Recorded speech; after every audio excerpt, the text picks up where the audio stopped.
right, special thanks to this company for sending me their heavy duty tube cutter. This is a 5 to 50 millimeter tube cutter. Not a whole lot around the box, of course. The back kind of gives you a better diagram of it and exactly what's inside of here. We're going to show you right now. Let's open it up.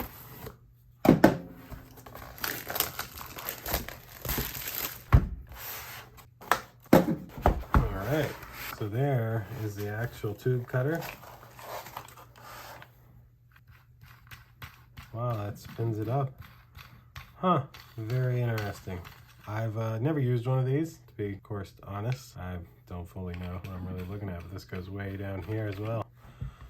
And then we have this part too. Not entirely certain what this does. They include this as well for you. That's it. So there's the unboxing. This is exactly what you'll get. And I will say the quality of this feels, and you can hear that, it feels very, very nice quality. And this thing looks mighty, mighty sharp. So it's cut through tubes. So there we go. That'll do it for this heavy duty tube cutter. Man, definitely heavy duty. It's only soft on that. So that'll do it for this unboxing. Again, thanks to this company for sending this my way. 2 thumbs up. Thank you guys for watching. We'll see you in the next one. Deuces.